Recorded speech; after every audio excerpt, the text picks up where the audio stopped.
बिस्मिल्लाहिर्रहमानिर्रहीम। अस्सलामु अलैकुम वरहमतुल्लाहि वबरकातुहू। हकीम यूके ऑफिशियल चैनल में खुश आमदीद।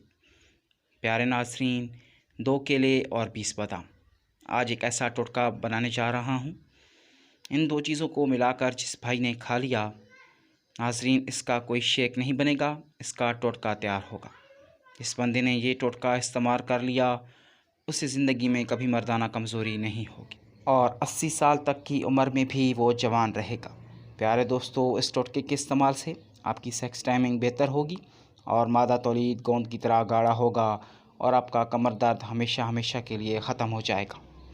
नुस्खा बताने से पहले आपसे गुजारिश है कि इस चैनल को सब्सक्राइब करें और बेल आइकन को ज़रूर प्रेस करें, इससे आपको नई आने वाली वीडियोस आसानी से मिल जाया करेंगी। प्यारे दोस्तों, सबसे पहले 20 बादाम लेकर उनको किसी हामन दस्ते में डालकर कूट लें और फिर उसके बाद 2 अदद केले लेकर उनको अच्छी तरह से छील लें।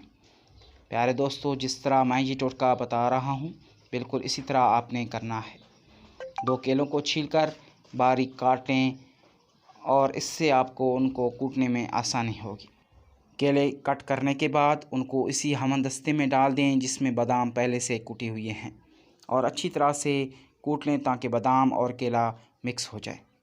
आप लोग सोच रहे होंगे कि ब्लेंडर में डालकर ये सब क्यों नहीं पीस लिए। तो प्यारे दोस्तों, उसकी वजह यह है कि अगर मेरी बात का यकीन नहीं तो किसी भी डॉक्टर या हकीम से पूछ लें। ब्लेंडर में पीसने से इनके अज्जा ब्लेंडर में रह जाते हैं और उनका असर ख़त्म हो जाता है। इसके बरक्स इनको हमन दस्ते में कूटने से इनका असल अज्जा ज़ाया नहीं होते। यह पुराना देसी तरीका है प्यारे दोस्तों, लेकिन इसका रिज़ल्ट कमाल का है। जब ये अच्छी तरह से मिक्स हो जाएं तो इनको किसी प्याले में निकाल कर रख लें और उसके बाद शहद खालिस के 4 चम्मच इसमें डालकर मिक्स कर लें। आपका टोटका तैयार है। इस टोटके को सुबह नाश्ते में खाना है और ये पूरा ख़त्म करना है। अगर आप ज़्यादा मकदार या कम मकदार में बनाना चाहते हैं तो वो भी बना सकते हैं। प्यारे दोस्तों, शुगर वाले मरीज़ इस नुस्खे को इस्तेमाल ना करें और हाई ब्लड प्रेशर के मरीज़ भी इस्तेमाल ना करें। नॉर्मल लोग इसको इस्तेमाल कर सकते हैं। और एक बात ये कि ये नुस्खा खाने के बाद थोड़ी सी वर्जिश ज़रूर करनी है ताकि ये नुस्खा हज़म हो सके। प्यारे नाज़रीन, अगर आप चाहते हैं कि आपकी खोई हुई ताकत वापस आ जाए तो इसको खाकर थोड़ी सी वर्जिश ज़रूर करें। खाकर सोना नहीं है वरना ये आपके मैदे में बोझ पैदा कर देगा। प्यारे दोस्तों, मेरा मकसद आपकी भलाई करना है।